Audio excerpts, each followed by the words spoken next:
Welcome, everybody. I'm Keith Porter. I'm the Chief Engineer for the Institute for Catastrophic Loss Reduction. It's my pleasure to moderate this Friday Forum and to introduce our speaker, Dr. Lucy Jones, the founder and chief scientist of the Lucy Jones Center for Science and Society. I'm not going to recap Lucy's biographical sketch. You can read it to find out where she got her degrees and about her scholarly work in earthquake statistics and about the awards she's received and other things that she's done in her career. Rather, I want to tell you why you are so fortunate to hear from her today. If people wanted to hear about risk and natural disasters as much as they want to hear about space or evolution, Lucy would be our Neil deGrasse Tyson or our Stephen Jay Gould. Like both of those famous scientists, Lucy has made important scientific advances in her own discipline of seismology. But we know all three of those people because they have the rare ability to quickly grasp the important aspects of related fields outside of their own. In Lucy's case, that means she understands what happens at the surface of the earth as well as in the crust. And she understands what happens at the surface of the earth in earthquakes and other natural disasters. She quickly grasps how the earth and weather affect the buildings, utilities, and transportation infrastructure. She understands how people, families, companies, and the economy react to those shocks and how we can prepare for, reduce, and better respond to them. So part of her genius is in grasping those broader fields. The other part is in her ability to explain it all to us, to filter out extraneous details, select the ideas that matter most, and convey those ideas in a few concise, carefully crafted words and phrases.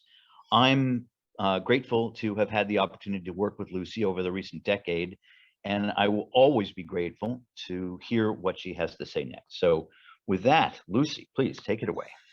Wow, Keith, you set me up for failure, I think. I mean, thanks for the very warm welcome. And even though I am indeed a seismologist, I'm going to talk today more about social science because I'm in the position of essentially being a practitioner of the social science side. As Keith said, I've done a lot of public speaking. I've sort of intuitively figured out ways of doing things. And then I met social scientists and realized that they'd actually studied and quantified and can demonstrate what was going on that led to the experiences that I had in communicating science. So I want to share a bit of this today because I think a lot of what I have learned about this has significant impacts for encouraging mitigation. And it's especially the ideas around how we perceive risk and the emotions that go along with this and that lead to us making decisions about risk. So the title today is Risk as Analysis and Risk as Feelings. It's an idea that you probably have already thought of. Some people make decisions logically and some do it emotionally. And especially as engineers or on the technical side, we're going to have a certain judgment level about that. Obviously, we think, and in fact, we know that a logical analysis often gets you a much more accurate representation of the risk. But we also need to acknowledge that most societal decisions are not made from logic. As just one example to get it started, I was able to find some data about how much money is spent to save one life through various safety measures. Flammability standards in furniture, it's actually $300 to save a life. Flammability standards in children's clothing, it's $220,000 to save a life. But I don't think there's any of us who would say, oh, we should forget about the children's clothing and only think about the furniture, because of course there's a significant emotional issue watching children burn to death in their own clothes. So it's just a reminder that all of us do work from emotions, and policy decisions especially are coming from this emotional side of how we look at risk. So what I want to cover today, I'm going to be drawing on research from quite a few people. The most important ones are probably Paul Slovic. He's the CEO of Decision Research in Oregon, literally wrote the book on perception of risk and has created much of that field. And then Jennifer Lerner at Harvard has been doing a lot of work in how emotions affect decision making. So what I want to bring up today will be some of the social science research with Paul and his colleagues on how we perceive risk, then on how emotions affect our decisions, and then finish with looking at how this has, what implication this has for public policy and how we as a society go about looking at natural hazards. Well, let's start with risk perception. And one of Paul's most important papers, I would strongly recommend you look at this if you want to follow up, is on really putting together the research that have been done on the fact that we have parallel processing systems for risk. We have that analytical system that we can use, but we also have our emotional, affective approach that are tied into more instinctual approaches to how we handle risk. And of course, when you put the two of them together, you often get risk as politics, which Paul further discusses in that paper, but I'm not going to try to go there today. I want to look a bit at that affective or experiential or emotional approach to processing risk. It comes out of our evolutionary drives. As you know, animals at all levels need to be able to respond very quickly. You see the predator, you've got to act. You don't sit back and do an analysis and calculate how long it's going to take the predator to get to you. You need to be able to move very quickly. And if we look then at how this system fits into we look at the attributes of this experiential affective system, we first find out that it's focused on a pleasure pain oriented system, the affective, meaning it's something you go very quickly to being, whether or not it feels good or not. And that behavior then is mediated by what it feels like from previous experiences. It's encoding reality in quite concrete images and metaphors that are very directly accessed by the brain. It's very quickly pushing you towards immediate action. And another important aspect is that it's really self-evidently valid. You experience that, so you know it's true. If you contrast that with the analytical system, instead of being oriented on pleasure pain, you have reason oriented. You know, you make your calculations, you figure out what's sensible rather than what feels good. Right?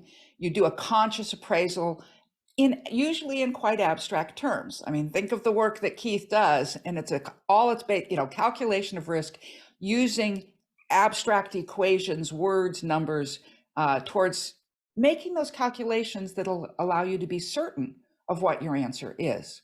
But it takes time, and it doesn't necessarily feel right. You have to justify it via logic and evidence. And that means that it's going to just take a lot more time and sometimes conflicts with your experiential system. Beyond just this difference between experiential and analytical approaches to thinking of it, we often find between the technical world and the more general public a difference about what risk even is in the first place. You know, when we go to calculate something, we have to have something to calculate. And therefore, we have to come up with some objective quantity that we think is the best representation. And it's often a standard to use annual fatalities. If you look at most technical reports, it's focused on that because that has the bigger emotional connection back to what people really care about when they're thinking about risk. It's something concrete and numerical. Of course, recently we're starting to recognize, as we've really been able to reduce fatalities, the economic impacts become really incredibly important. And we're looking at ways of moving beyond this, but usually this is what we choose to do. But you'll find that with the general public, it's actually different for different people, and it's more nuanced, and there's including many factors that give us an appreciation of risk.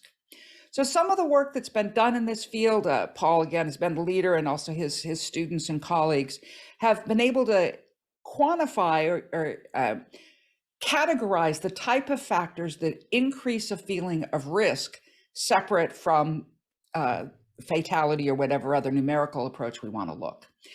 And they've grouped these factors into two categories. There are a set that they call dreadedness. You know, if the risk, the peril that you're facing can't be controlled, it makes it seem more awful. Right? If it's globally catastrophic, it is more awful. If it's fatal rather than injury, it's more awful. And then there's sort of the slightly less quantifiable things like being trapped in a down building with the fire coming through is somehow worse than drowning. It feels like a more catastrophic type of approach. Also the fact that if you have more than one victim at the same time, the catastrophic aspect of it, that it's a lot of people involved, that makes it seem much worse and more fearable. I mean, the reality is, of course, that automobile accidents kill way more people than most of the natural perils that we look at. And yet we are not afraid of cars the way we're afraid of earthquakes or floods or volcanoes. The other aspect that makes things scary to us is uncertainty. If it feels completely unknown, if we can't see it coming, if scientists don't understand it, that increases the risk. You know, Keith talked a lot about by communicating with the public. Most of that came out of the times after earthquakes, when the media runs over to the seismologist, because hearing the scientists explain the earthquake doesn't help you recover from the earthquake, but it makes it less scary if you can show that scientists understand it. And that level of uncertainty increases it. So whenever we increase uncertainty or increase dreadedness, we perceive the phenomena as more risky than it would otherwise have been. If you look at some of the data about different perils, I hope you guys can see this. You've got your screen well enough.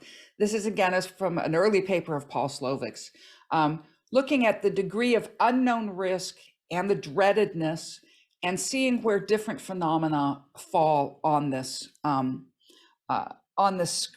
category. I hope you can see, if you see down here in the lower left corner, downhill skiing, home swimming pools, recreational boating, those are actually pretty dangerous things, but we perceive them as much less dangerous because they're voluntary. We think we understand what the risk is, and it doesn't, there's no dreadedness. It's not, burning up in a downed building. Whereas nuclear accidents, for instance, fall way at the other end. We haven't killed many people that way. But in fact, the unseen nature of radiation, and you don't know when it's going to come, all of those things, and most people, of course, don't personally understand how nuclear radiation works, so that increases the dreadedness for them. Okay. If we take this has been updated by Fox Glassman in 2015, where she added in the natural perils, and these are shown in green, and you can see that we tend to dread what happens with most natural disasters. Tsunamis, of course, seem to be the worst to people, the water wave, coming in and sweeping you away. But all of them have relatively high on the dreadedness risk. Earthquakes are higher on the unknown. Actually, tsunamis probably in the same extent.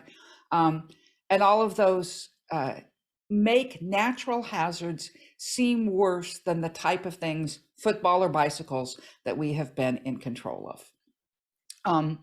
And when you then ask the question, what's an acceptable level of risk? The further piece of Fox Glassman's work was to show that the acceptable risk was pretty much dominated by the dreadedness. If it's this really, the earthquakes, the nuclear hazards, whatever, we are much less willing to tolerate those risks than ones which are lower on the dreadedness scale. Okay. So that's sort of the big picture of what's gone on in a lot of the risk perception that explains why people respond the way they do with a lot of the natural disasters. Why we respond this way is a complex interaction with different sets of emotions. And there's a whole separate set of research coming in it from a slightly different direction of just what are the impact of emotions on decision making. Now, I'm enjoying really exploring this field because, in fact, it's not settled yet, as far as I can tell. You know, it's at that state of research where one person proposes one thing and somebody else goes, "Oh, that's completely nuts. I'm going to prove him wrong." And they're still in that process where there's papers coming out with different models. And I think there's been a lot of research in the last 15 years, and I see it probably continuing to be an interesting field till it comes to more settlement about it. But there are a couple of things that are pretty clear already. And one of them is quite important, is that we need to make the decision to act about a risk. It's one thing to be afraid or see something as bad, but the decision to act requires an emotional engagement. You see the predator coming at you, you are emotionally engaged. Now, when you see a building that is or is not good construction, it's pretty hard to have a strong emotional reaction to the long-term hazards posed by a building potentially in the next 100 years. And I find from personal experience, when I worked with Keith on Shakeout and we went through all of this effort to really try and quantify what were the risks from the San Andreas earthquake and how would it play out. It was actually when we got to the issues of fire that I discovered my emotional engagement. You know, we could calculate all these buildings, we discussed all of these things, but we worked with Charlie Scawthorne to model what the fire would be, and it was horrible. We doubled the risks with the fire. And again, that idea of the fire sweeping through the system is just a much scarier idea. And I think that's where I became emotionally engaged and became a more effective communicator of the risk, because there were feelings attached to it. What I want to do next now is to look in detail at some of what we understand about some different emotions, because I think this is a really important factor for how we do mitigation. There's a variety of ones that have been done. I'm pulling out some work here from Jennifer Lerner on what impact different emotions have on factors that influence our decision to act or how we are going to act. One of them is what she calls certainty. That's, how certain are we that an outcome will actually happen? If you're afraid, remember, uncertainty increases fear, but it also sort of plays together. Fear makes you more uncertain, and you really aren't sure that something's going to happen. If you become angry about it, you are really pretty certain that something's out there and you want to go out and do something about it.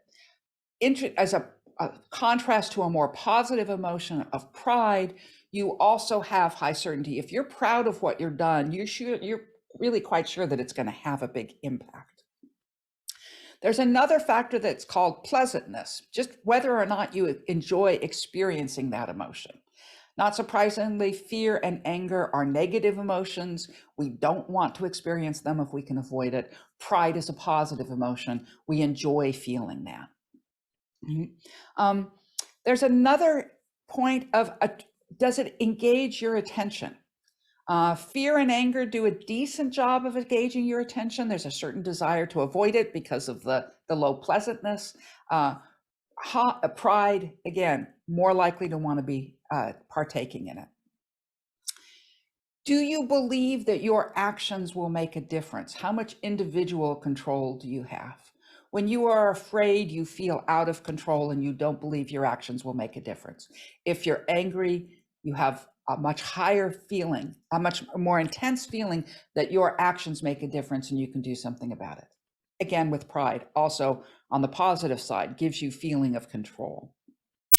Well, how much effort is it going to take to make these changes or to have your action actually happen? When you are either afraid or angry, you believe that it's going to take a lot of work to do something. It's something that's very stressful. Pride, conversely, makes it feel like it's going to be pretty easy to do this. And the last category I wanted to look at was optimism that the outcome was going to be good. Again, this is sort of the same thing connected to the individual control. When you're afraid, you really don't think that you're going to be able to make much difference. When you're angry or proud, you do. So let's think about how these play in, because when we try to convince people to undertake mitigation to natural hazards, we often turn to fear. We convince them how bad it is. But as you can see from this, that's a poor way to make people, they can be afraid of it, they can be sure it's a problem, but it's unlikely to make them really want to take action because they are going to feel like they don't make a difference. I want to touch on a couple of other emotional ideas. I've talked about certainty quite a bit. We see the uncertainty connected to fear. There's a whole other set of research, if you're interested in it, that comes out of the field of communications, especially crisis communications. And uncertainty increases confusion and contributes to fear. And this is a real problem for us technical people. We are the only people in the world who actually like uncertainty, who spend our lives thinking about uncertainty, trying to quantify uncertainty. And so when we give interviews, when we talk about this or engage in, action to, or, trying to encourage people to undertake mitigation, we will often emphasize the uncertainty, because to a fellow technical person, that's demonstrating that you've really thought about what you're doing and demonstrating that you understand the limits of what you've got. It's essential to the scientific communication. But when we do that with the larger public, we tend to increase the fear and therefore decrease the propensity for action. Recognizing that this is true, when we then have spokespeople, they are often much more likely to display a persistent pattern of over reassuring the public because they want people to not be afraid. And then when they're shown to be wrong, this can really backfire and undermine trust in what's going on in these situations. I think one of the greatest examples, or unfortunate examples of this pattern is what happened in L'Aquila, Italy, with the earthquake in 2009. There were a lot of foreshocks that were happening. So there's a swarm of earthquakes. We don't know if it's foreshocks or not. The area tended to have these earthquakes. A technical analysis would suggest this is about a 2% chance that you would have a big earthquake associated with these types of earthquakes. So, 1 in 50, it really does happen relatively often, but there's lots of them that don't lead to bigger things.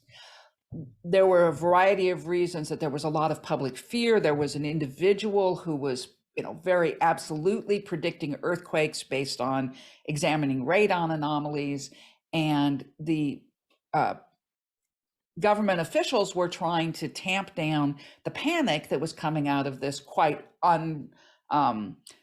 unscientific predictions that were happening.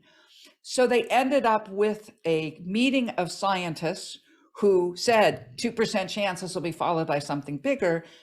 Public spokesman from emergency management went out there and said, don't worry about it. It's all going to be okay. Kick back, have a glass of wine. You've got to keep calm. Of course, then when the big earthquake happened, they actually were prosecuted for, it was given as being not predicting the earthquake, but it actually was for insisting that there was no risk when in fact it was still there. And given the situation, it ended up that all of the scientists were acquitted, but the emergency managers who'd said kick back and have a glass of wine were the ones who ended up going to jail. Okay? So when in the crisis situation, dealing with uncertainty is our biggest challenge. We need to recognize how that works, but also think a lot about how we communicate it. On the longer term, when you're looking at mitigation, being able to not talk about what we don't know and do talk about what we do know, you're going to be a lot better off.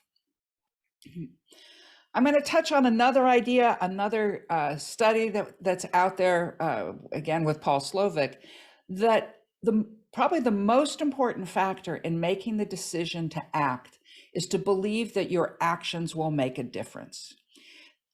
Vosfeld and Slovic did this study where they showed people, you can help this one child, and asked them if they would do it. And sometimes they just said, here's the child you can help. Sometimes they said, well, there's a lot of children that need help. We'll be able to help one. There's 6 others that you can't. And when they then looked at how people responded to this, the knowledge that there were people they couldn't help significantly reduced the number of people who would be willing to do helping. And they then have a control. The one child with shapes is they would just show shapes there instead of pictures of other children. And they found that when you can focus on the one you can help, you got a lot more positive feelings, but a lot more willingness to go in and help than when you realized that it was only a small drop in the bucket and there were plenty that couldn't be done. And so there's two aspects of this. The action must be shown to be useful, but it's also going to be much more likely when it's personal. And when you can focus on an individual that you're helping, you get a lot more engagement with this. Another idea that I want to move on to is then looking at the idea of patterns and blame. When you think about our evolutionarily evolved experiential risk perception system, we evolved it to make us safer in a primitive world. And we used our intelligence to be able to add to that. You know, we didn't have bigger muscles or, you know, bigger teeth than some of the other predators, but we had our brains. And so creating a pattern that allows us to theorize about a risk, to be able to look at a pattern of grass moving and hypothesize a hidden predator, allowed us to succeed where bigger and stronger animals didn't. So it was a big evolutionary advantage. And so our desire for patterns is extremely hardwired, you know? And when it allowed us to hypothesize this connection between our gastrointestinal distress and the mushrooms we'd just eaten, it was a really valuable thing to have. The problem is we don't have built-in fact-checking, and we find patterns in lots of places, whether it's reasonable or not. We make constellations out of stars. And in fact, and as scientists, we want patterns too. That's what science is trying to make the pattern, but recognizing that the easiest person to fool is ourselves, we set up the whole scientific method and peer review and all of these processes, slower analytical processes, to be able to determine whether something is actually true. This is very tied into where we're looking at natural disasters, and I would just make the side remark that the word disaster itself literally means ill-starred, and it was there because of our belief that these patterns in the stars could be reflected in the disasters. We hate the randomness of disasters, and we have worked hard to find patterns for them. And that need to find a pattern in essentially random natural disasters shows up in all cultures. I could spend a whole lecture talking about that. I would point out that for Western culture, we have it pretty deeply ingrained in us that disasters happen because God is angry at us. That was a pattern that allowed us to explain why the disaster happened. It was also a pattern that allowed us to feel safer, because if somebody got hit by the flood or the earthquake because they were evil, because they were sinning, it was Sodom and Gomorrah, I can protect myself by not sinning. I have a way of making myself safe. And that's probably the biggest emotional driver that we've got, is the desire to be safe. And a pattern that lets us feel that is one that we are going to try and hold on to, whether it's true or not. And I said, scientists set up this very complex system because we realize how easy it is to fool ourselves. We continue to try and find blame for natural disasters. If you think about what you've heard in various disasters, can't we blame the victim? Why didn't they leave? Why didn't they evacuate when they could have? It was a very common response to Hurricane Katrina, even though the actuality of it was that there were 500,000 people in New Orleans. Half of them did not own personal vehicles, and yet no arrangements had been made for any sort of public transportation out of the region. They couldn't have gotten out, but we would much rather blame them because it would be a way of thinking that I'm going to be safe. We do it through a lot of different things. Think about your emotional reaction when you hear somebody, your first reaction, emotional or not, when you hear somebody has cancer. Isn't your first question, didn't she smoke? Or you hear somebody had a heart attack. Well, he's sure been having trouble with his weight. No wonder he did, right? That's a way of saying, I'm not going to suffer the same fate. It was really their fault. Unfortunately, the last 2 years, I think, has given us another example. If you look at what goes on, this is, I know you're in Canada, and I'm using some American data here. I had some similar issues, but it's probably bigger for us.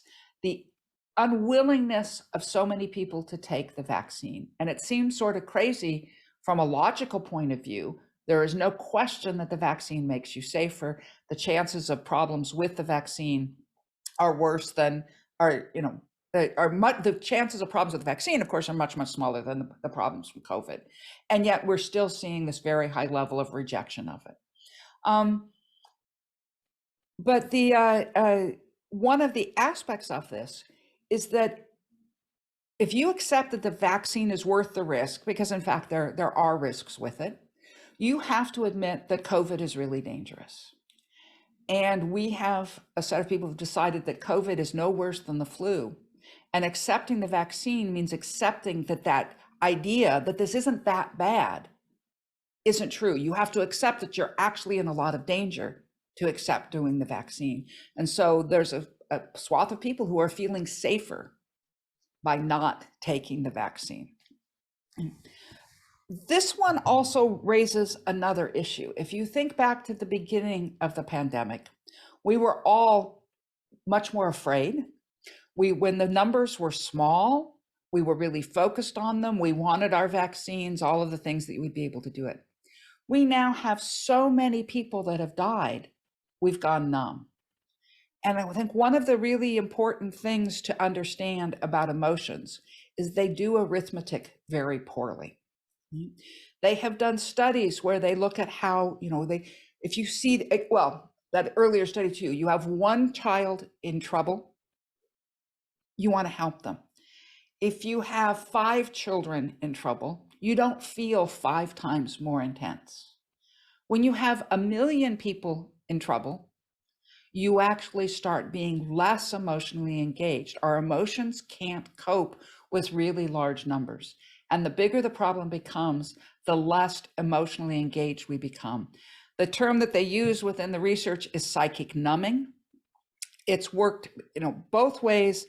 I'm going to bring up this really awful memory when we had the Syrian refugee problem and we had hundreds of thousands of people pouring out of that country. We really couldn't care.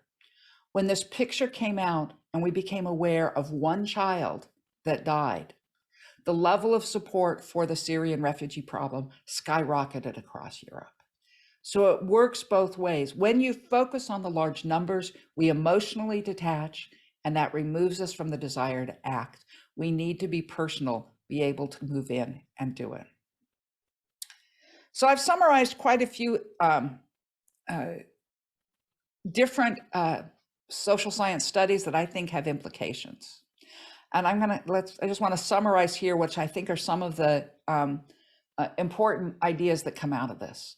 One is to accept that policy decisions are driven by experiential risk, not by logical, analytical risk assessment. You might be able to justify it with the logical side, but people have to have an emotional commitment. People who are engaged in earthquake studies know this very well, that when right after the earthquake happens is the time we're going to be able to get policy decisions made, because that's when people are emotionally engaged. I think it's important to remember that too, that the perceived risk of natural hazards increases with the dreadedness risk, right? So the degree that it seems awful increases our belief that this is something that requires us action on it. One of the most important things here is that we have to believe in the efficacy of our actions. This is, I think, a very major issue in dealing with the climate crisis, because it's hard for individuals to see how their actions make a difference. And therefore, we just don't want to emotionally engage with something that seems awful if we can't make a difference. And there's a bit of a challenge, because we know it feels riskier when the dreadedness increases, but the dreadedness also increases fear, and fear decreases our belief in efficacy. Right? And of course, uncertainty increases fear. So as we look at the communication that we need to be doing, we need to be balancing out these issues that we have to believe we can make a difference. Fear undermines that, uncertainty undermines that. But of course, why would you really take action if you aren't afraid of something? So it's one of the more nuanced places where we have to look at how fear gets used. I think also that this patterns that make us feel safer can be more important to many people than truth. The reality, the logical analysis is not going to change their experiential, emotional attachment to something. So when you are dealing with people that aren't engaged, that don't believe this is going to make a difference, giving them more facts is rarely a path towards getting them to take the action. You have to look at how to change that emotional framework that they're working from. And of course, then this last one that is a challenge to deal with is that the larger the number of victims, the less engaged our emotions. And the degree to which the risk is personal, either to someone else or to ourselves, but a small number, rather than thinking of it happening to too many people, the too many people leads to psychic numbing and actually decreases the ability to act. I want to pivot now and finish with a look back at a project that I undertook to try and increase mitigation in Southern California, and how these different factors play out in that at that time. Resilience by Design was a project that I undertook with the city of Los Angeles in 2014. At the time, I was with the U.S. Geological Survey. We'd been doing these scenarios and had created these quite detailed look at exactly what the big earthquake was going to be doing to us, and seeing pretty limited response. We got plenty of engagement with the idea of using this for response planning. The fire departments would plan for how they were going to go out, whatever, how they'd stop the fires. But we weren't seeing it engaging on actually preventing the risk, on the mitigation that would mean that we didn't need to do that. And so the opportunity came up. I ended up in discussions with the mayor of Los Angeles. I ended up spending a year working in Los Angeles City Hall in this partnership to develop seismic policies that could address vulnerabilities in older buildings, our water system, and telecommunications. Right? And in doing this, I said I spent a year where I did hundreds of meetings with stakeholders, worked with the mayor's staff to come up with policies that could potentially address this.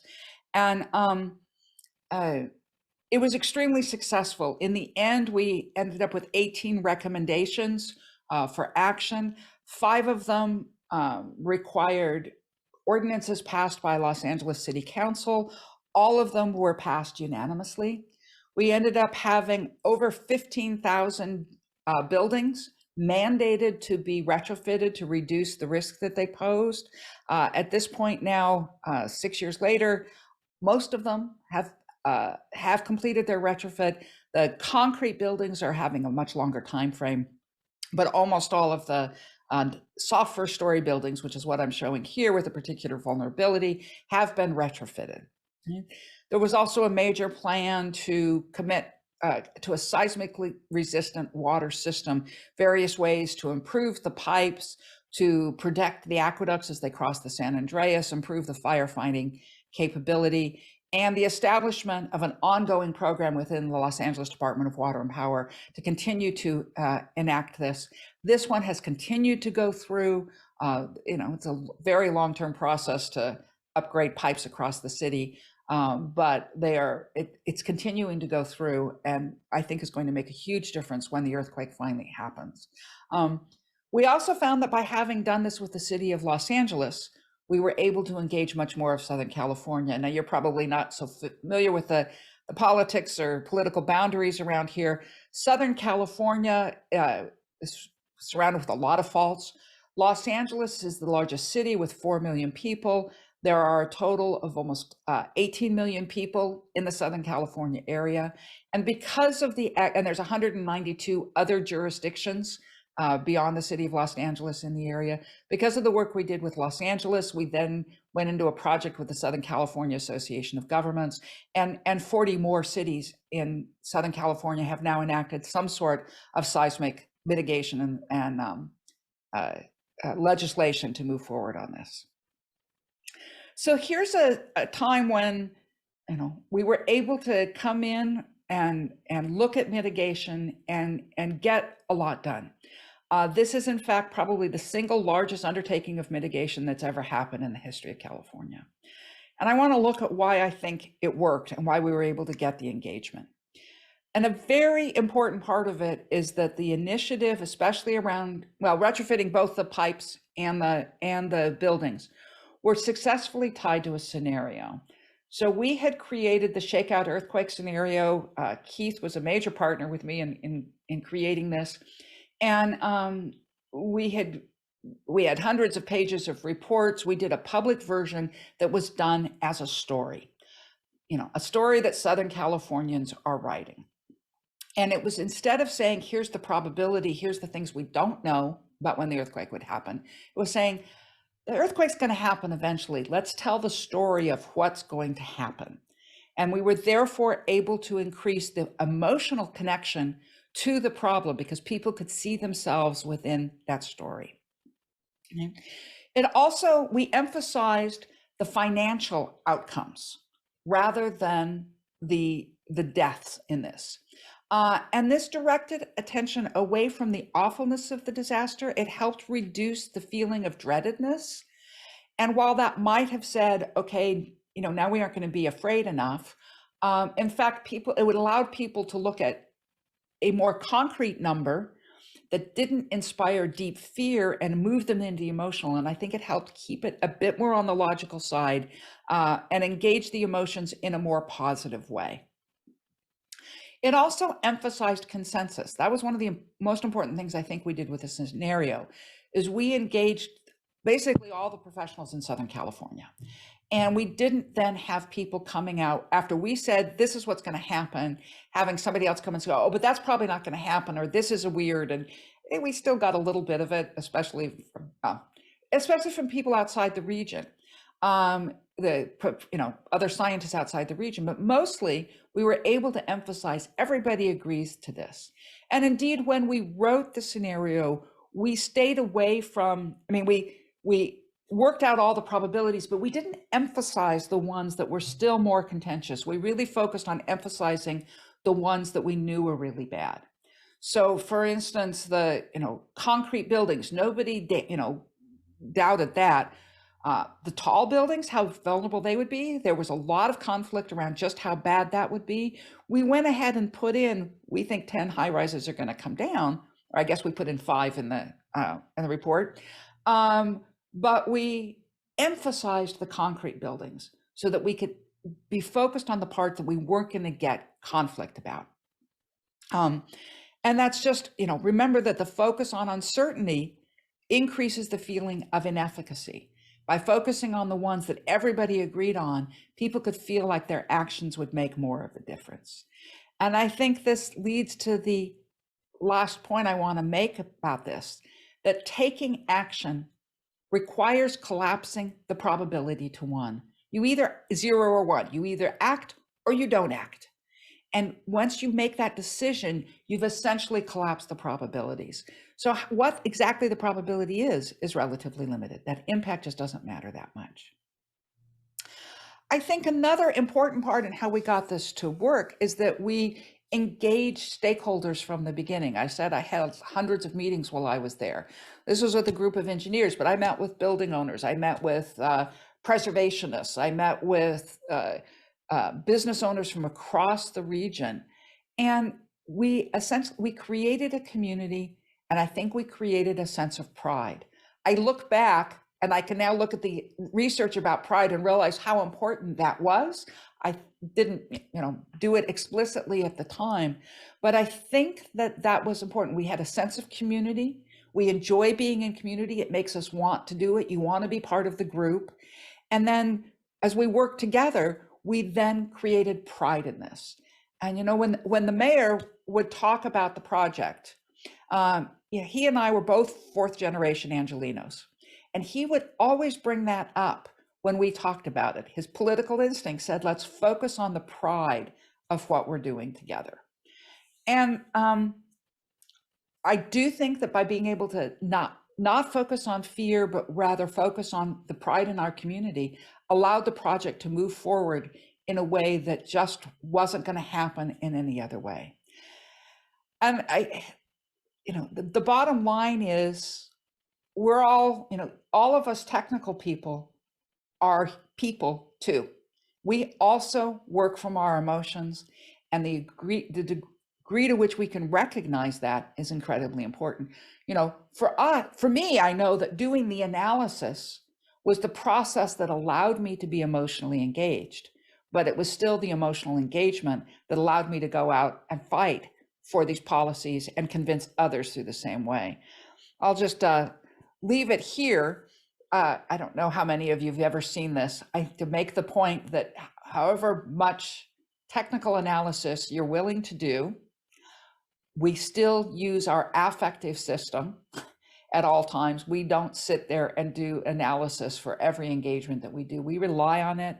It's there.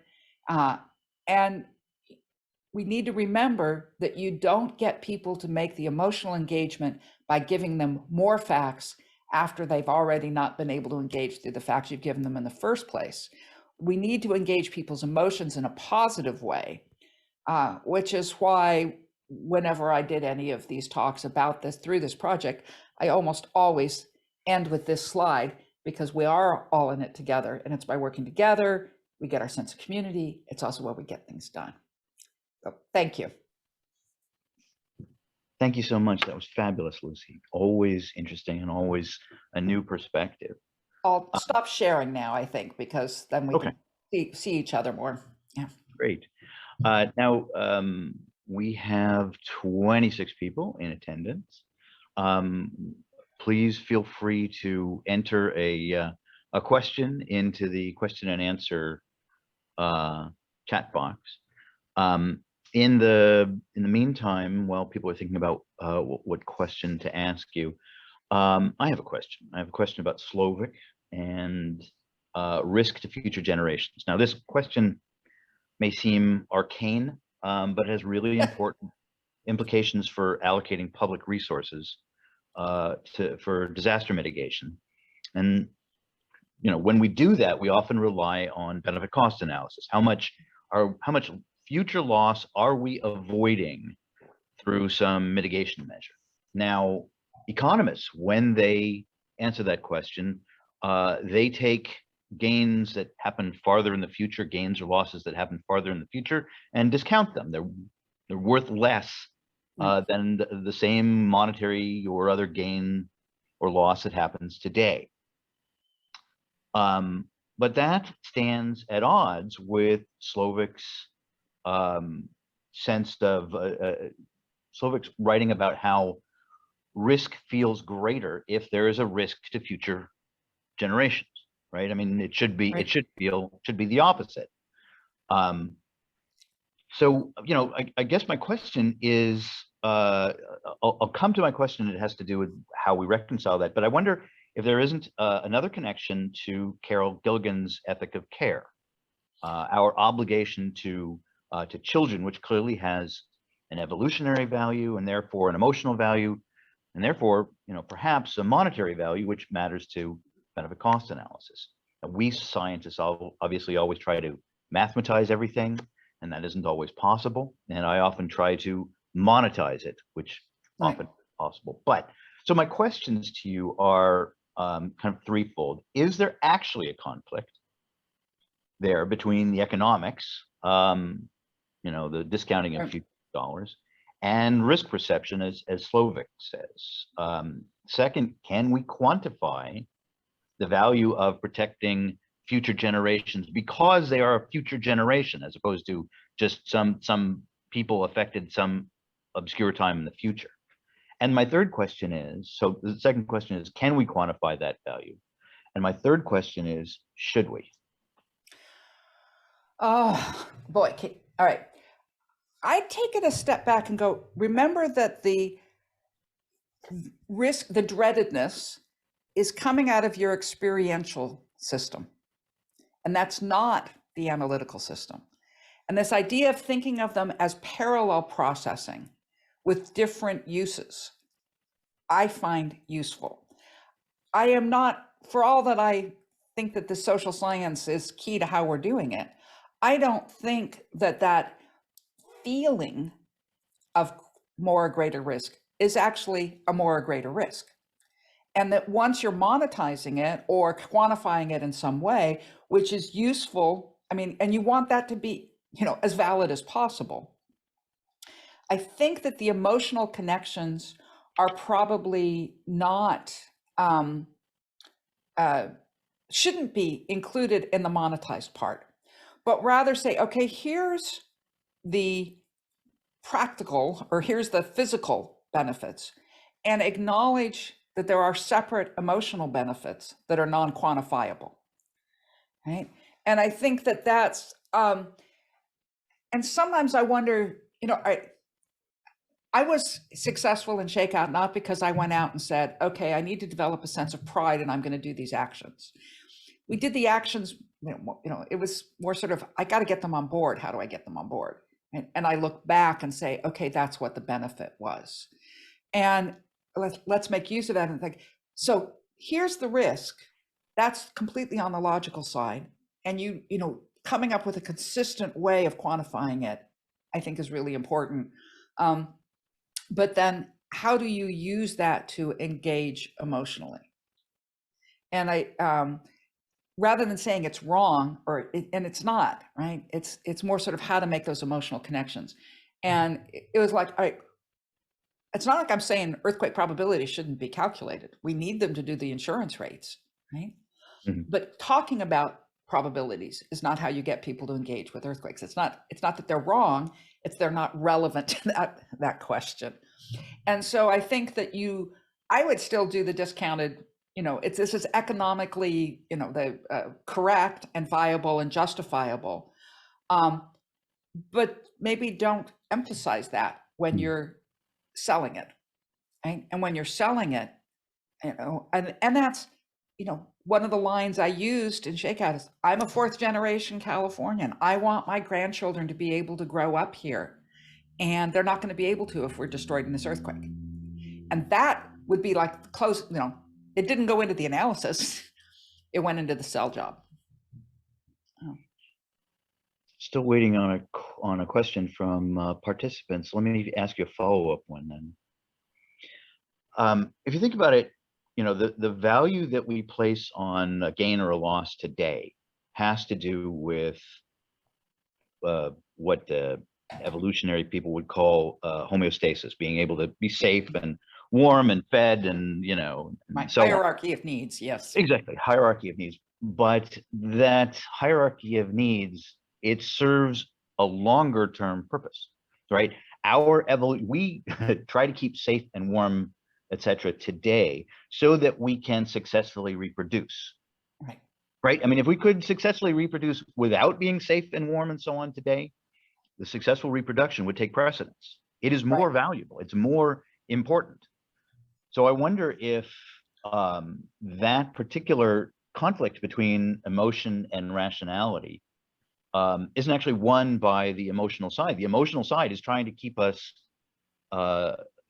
ensure that there is a next generation. Just as you pointed out about making sure that there was a Los Angeles for the next generation, maybe their well-being is more important than ours. Yes, I think so. But it's only going to work as long as you still feel like you can make a difference. That's I told you that I'm looking at I'm working actually with Paul Slovic right now on climate change issues, and how do we, affect that? And I think people have, the emotional connection to the next generation is a really big reason to engage on the climate problem. But the problem, and probably our biggest barrier, is our feeling of inefficacy. And which gets tied back to the scientists. We're actually quite optimistic that there are solutions. right? But we do a really bad job of communicating that. And so that's how do we make a storytelling by the scientists that there are solutions, they're hard, but we can do them in community. Let's have pride in that. It's a great pathway, but how do you change this emotional climate that we already have about climate change? Right. And so, Thank you. All right, so we've got 2 questions. okay. I'll go with Carol Prombos, who put hers up first in the chat. She says, she asks that you kindly address geological disposal of spent fuel rods from commercial nuclear power plants, including Yucca Mountain. I believe that's about a 10-year research project, but I think, right, but you look at that issue, we are so unwilling to have a nuclear waste disposal site, right? Because it triggers just about everything in that dreadedness outcome, dreadedness and uncertainty. You can't see it. You don't know if you've been exposed. You feel like you don't understand it, and you die from some horrible disease that rots you out from the inside, right? It's sort of the definition of awful risk. And in fact, Paul's original study was looking at that issue, and this of why we so reject nuclear power, and what were the emotional issues that were driving the rejection of nuclear power. Because, on arbitrary, in any sort of analytical approach, you're going to say it's safer.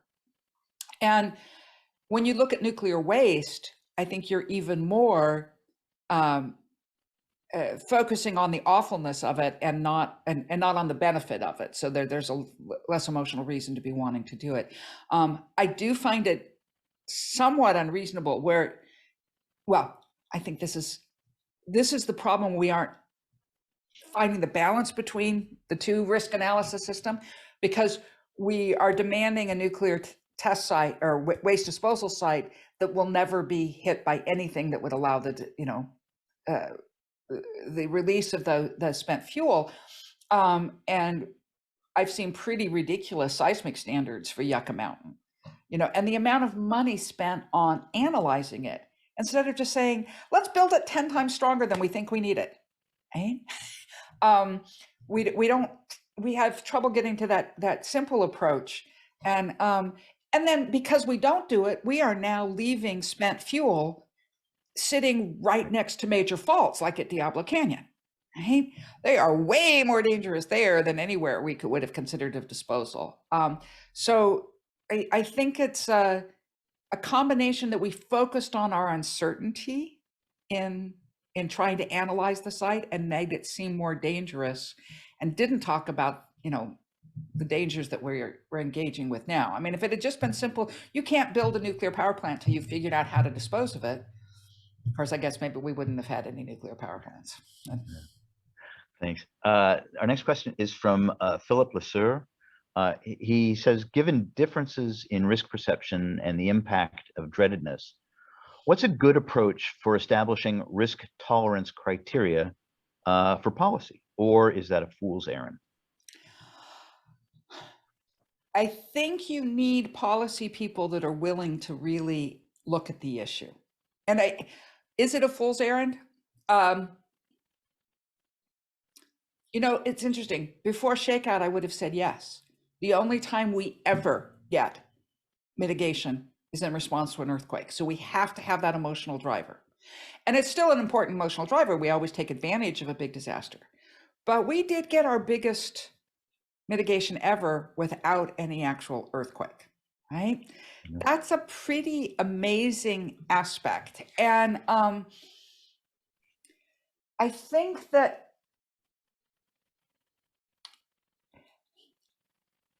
I think you probably want risk criteria if you could get away with it. I would want completely logical criteria for risk tolerance, and then try to find the emotional approach that sells it, right? I mean, when I look at society, I get so frustrated that we will do all this for earthquakes and we still tolerate 35,000 automobile crash victims. We tolerate a huge number of pedestrians killed by automobiles across the the country. And because somehow that's one where we feel we're in control. We don't, we don't have the emotional context. So I guess I would prefer a completely logical approach and then emotional to the quantification. And the emotional part is on how you encourage people to engage. Thanks. Our next question is from my colleague, Glenn McGillivray, who asks, how do we get to people so that they evacuate when they need to evacuate, assuming that they have the resources, and that they invest in mitigation and so on? How do we break through? Simply providing information and tips doesn't seem to move the dial. Right. And I think that's really important. And the more information you go, the more you disengage them. So I think when you look at this, you need to stay away from fear. Scaring people into it doesn't work. It gets them to avoid the topic. I think you need to personalize it.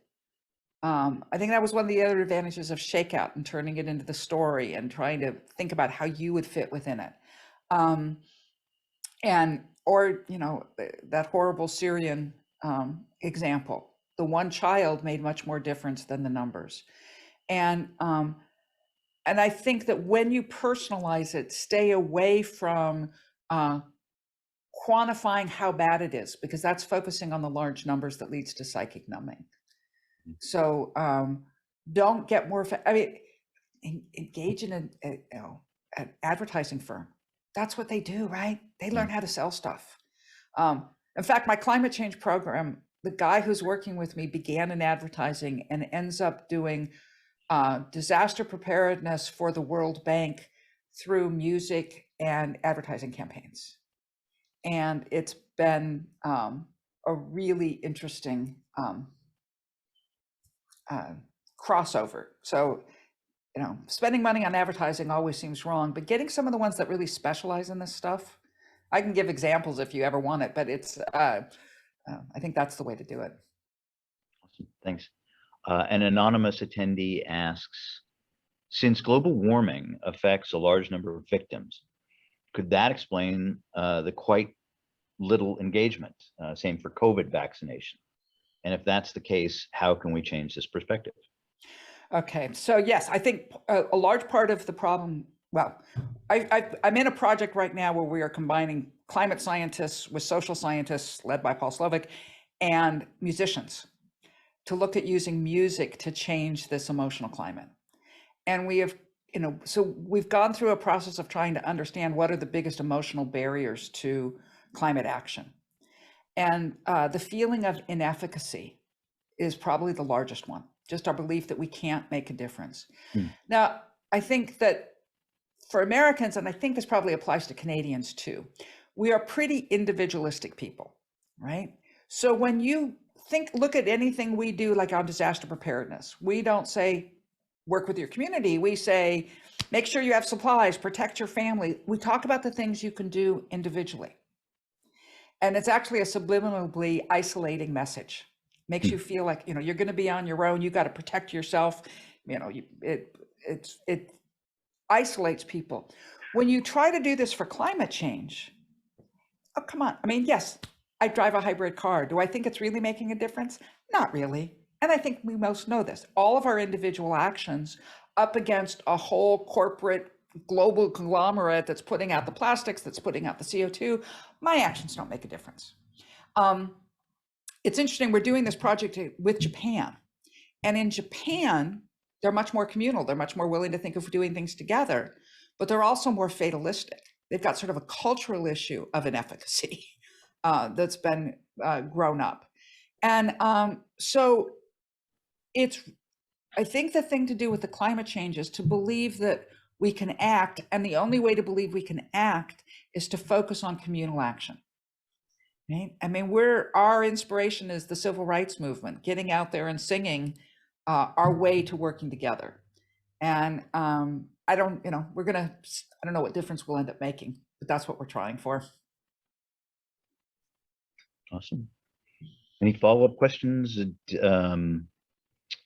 Carol, Philip, Glenn, the anonymous speaker, did Dr. Jones answer your question? Do you have any other, want to dig deeper? No, apparently not. All right, well, let me ask one, since we have a little bit of time left. I was very interested in, your point about, driving a hybrid car and climate change, that one person's actions don't make a difference. That's a utilitarian, from an ethical viewpoint, that's a utilitarian viewpoint, right? If you want to maximize the good for the largest number of people, and that's how you measure the value of some action, right? It's ethical value is, what are the outcomes? But we also make ethical decisions based not on what are the outcomes, but what's right. Am I contributing to the problem? And is it right for me to be contributing to the problem, regardless of, how big a difference it makes if I go out and buy a, hybrid car or an electric vehicle or whatnot? So can we use? Well, right. I drive a hybrid car because I've got to do what I can. Right. Right. And the next part, I'm going to go to an electric car, and we try to reduce. And of course, I haven't been on an airplane for the last 2 years for a different reason, but I realize I've reduced my carbon footprint that way. Right. And I'm having a hard time thinking of going back on a plane. So individual ethics and an effective communal response, because especially with climate change, as long as we focus on individual actions, even if we got everybody to do it, we wouldn't get there. Mm-hmm. Right? There are 7 billion people in the world who need to eat, who need to stay warm in winter. And unless we fundamentally change our transportation system and our energy delivery system, we are not going to solve the problem. So the only way we actually solve the problem is communally. And that makes climate change a different sort of project. I mean, it's like my hybrid car might give us an extra 10 seconds, in the progress. And if everybody does it, we've now got an extra 20 years to get it done. Right? And so it's not that it's useless, it's insufficient. And I don't think that we have successfully communicated that aspect of it. Because again, and this is, I've got a physicist from Caltech who's part of this project, who's been really good about this. They're the Institute of Sustainability at Caltech, and they're working on the energy grid solutions. And scientists really are telling a story. We have a story to tell, that there's a path forward, that there's a way out of it. But we go back and we talk about our uncertainties and what we don't know. We don't know how to communicate that story in a way that's going to make a difference. And that's where, we're setting up a symposium where we're going to have a physical scientist in each of these rooms with these musicians, talking about what story can we tell? How do we change the narrative? Because, not because the physical part isn't real, but we have to change the emotional climate. Okay, so I want to come back to this issue of community. We've talked about individuals and we've talked about society as a whole, but we organize society in groups, in clumps. You're talking today to largely an insurance-oriented community. How do you go about, when you speak to groups, to governments, to different stakeholder groups, how do you target a message, or how do you engage a group as that group in making social change? How would you, what is the community of insurers? What is their role in bringing about social change, in bringing about resilience change? Well, yeah, this is the interesting part, because one of the important roles insurers play is doing the best possible job of setting premiums. And if you've, if your hurricane insurance on the coast reflected the real risk, we're going to change how people treat the coast. And that's completely on the logical side of it. You shouldn't be setting your premiums for these emotional reasons, right? And yet to, I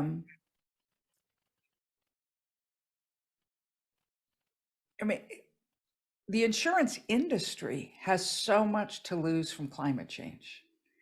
It seems to me like there's a huge, it would be worth quite a bit of investment to get that long-term issue of reducing the disasters. I mean, the worst disasters are probably, I mean, carbon reduction now is probably reducing the number of disasters 50 years out.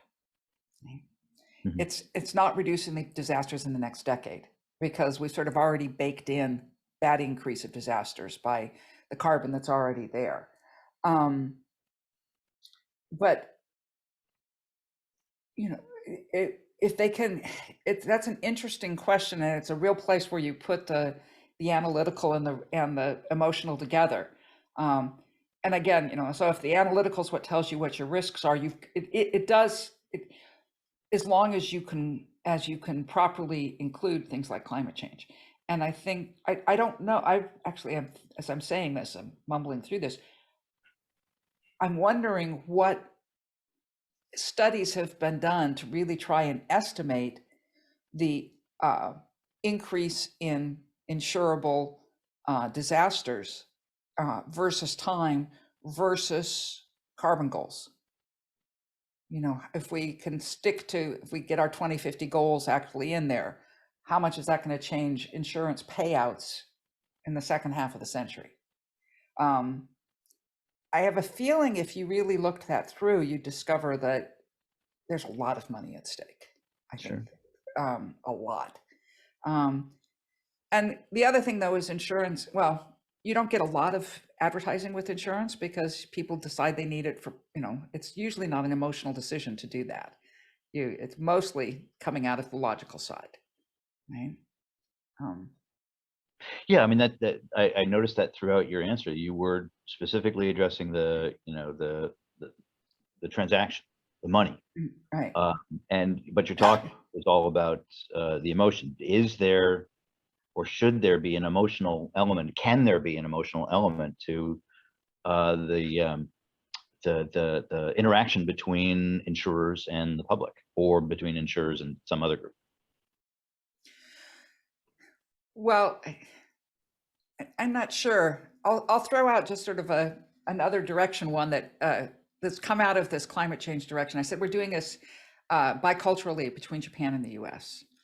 And a social psychologist from Osaka University that's working with us, and we were talking about community and, you know, pride and all of these, you know, what are the positive emotions that we can get people to engage with.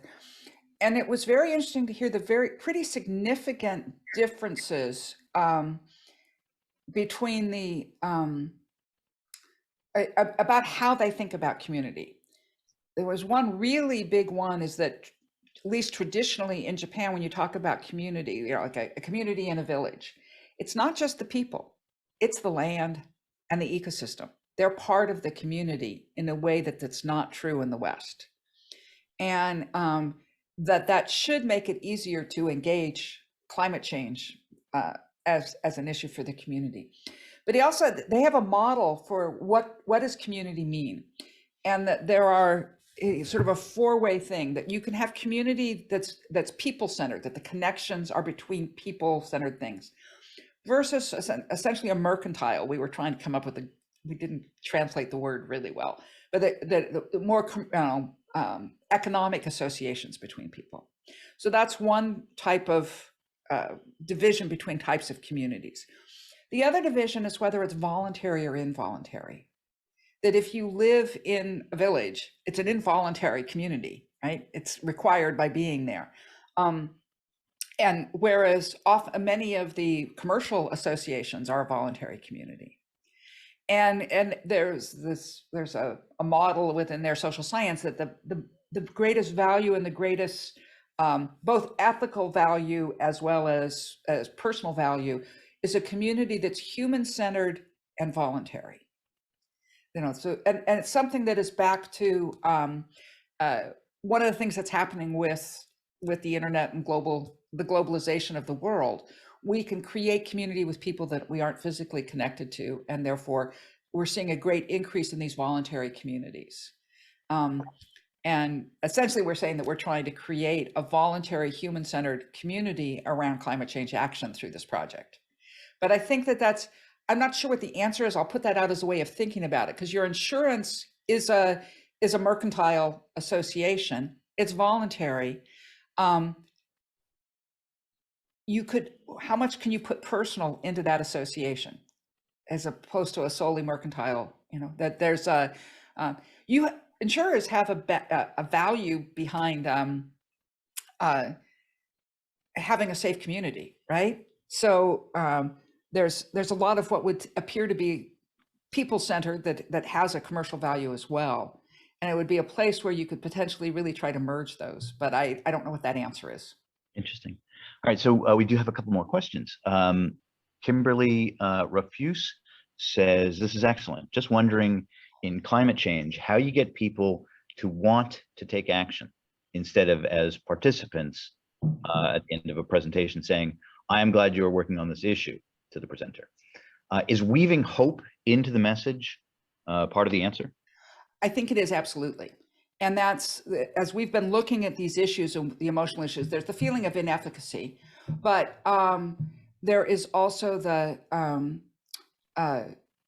feeling of despair, right? It's essentially the same thing. Hope is saying there's a point in doing this, right? And so it's how to change the narrative so that we're focusing on what can be done instead of what can't be done.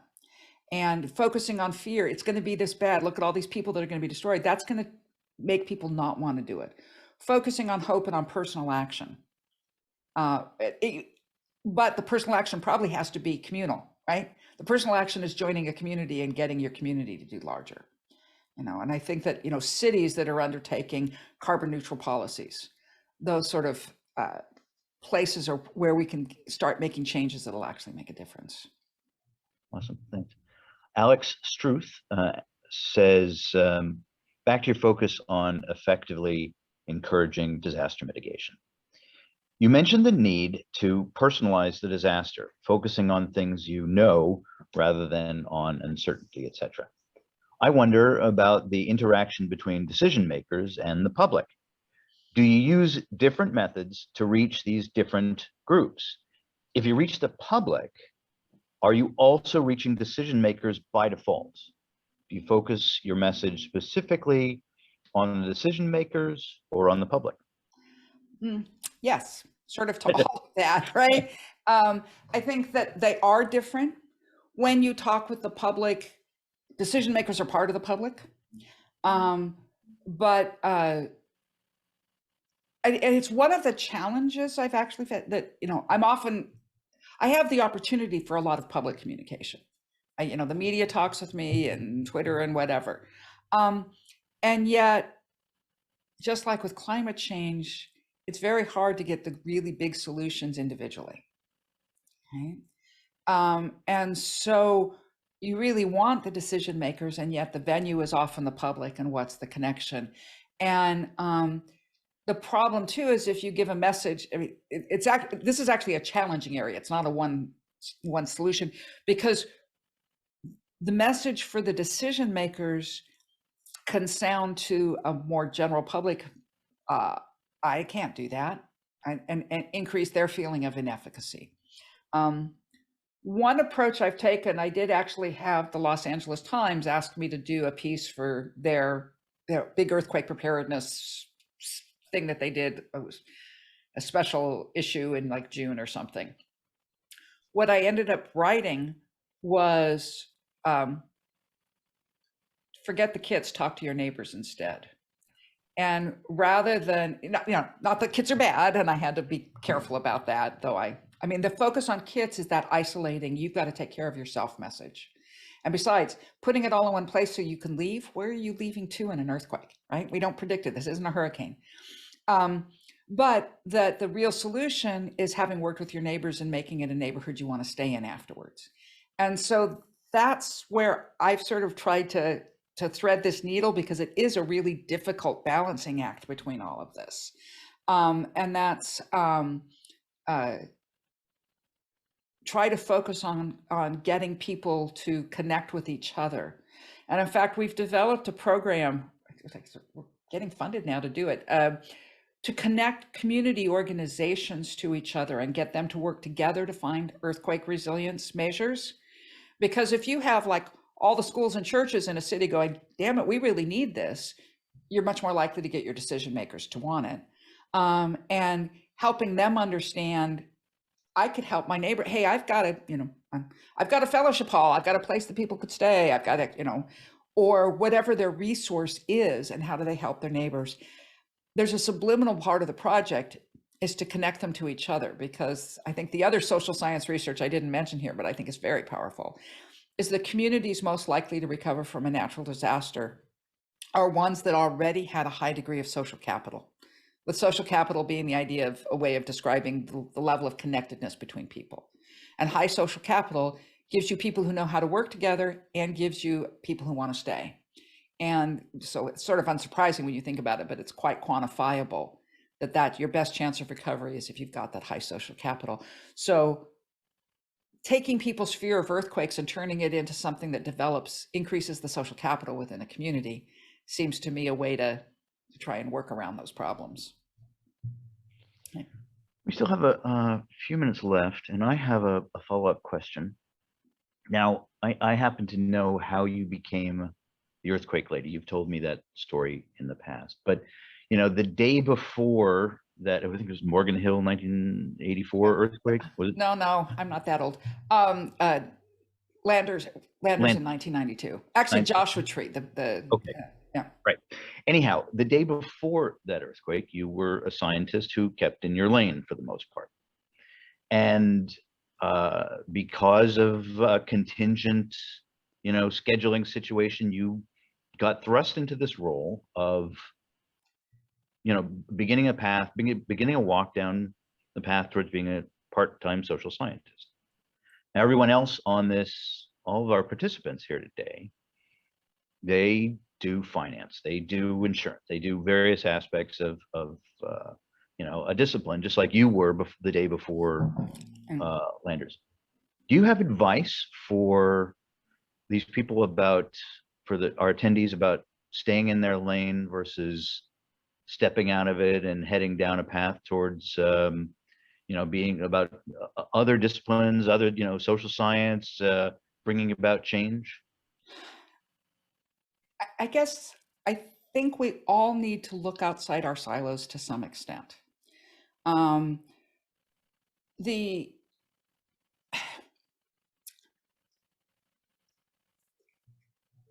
The problems within our lanes are mostly solved. Okay? It gets harder and harder to make new advances on an area where people are already focused.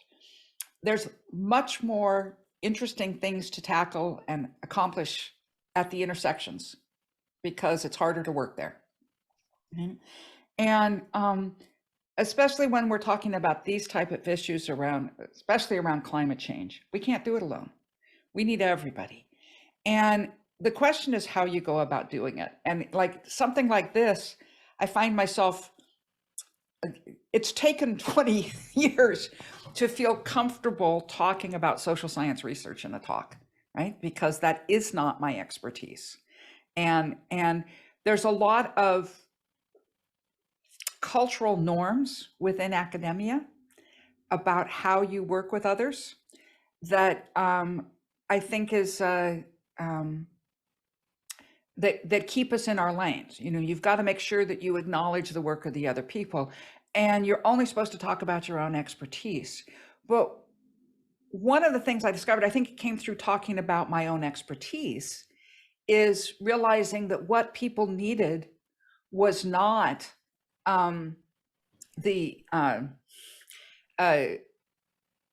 people needed was not the cutting edge of seismology. They needed the stuff that I was taught in my first year in grad school as the basics on which we built the rest of it, right? And so what communicating outside your individual discipline usually doesn't require the extreme expertise that you get. As a scientist, you learn how to read scientific reports. I can read social science reports and get their messages because there's enough similarities in the process, right? And I have to read a lot of them to understand where the arguments are. Like, this thing about, exactly how do emotions play into decision making. There's different papers with different answers. Remembering that part, that you can't just go in and read one paper and, okay, solve it. But I think it's the application of multiple, the application of findings from multiple disciplines put together. And you're never going to be able to figure that out if you stay in your own lane. Well, let's see, I see no more open questions, and I have harassed you enough, I think. I want to thank you again for giving us your time. I understand that this is a dry run for similar talk you're going to give, what is it, like next week, right? Well, right. So I have this big symposium for our bringing our first time of really bringing in a larger group of musicians for this project.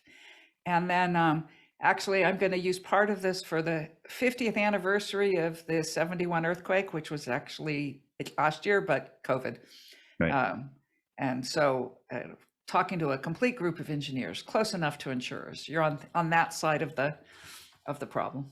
Thanks. Well, I hope it was a helpful dry run. All right. So on behalf of the Institute for Catastrophic Loss Reduction and all of our partners in the insurance industry, I want to thank you again for your contribution to resilience, and for your, giving your time to us today. I was glad to do it, Keith. Good to see you. Good to see you too. Okay. Bye, everybody. Bye.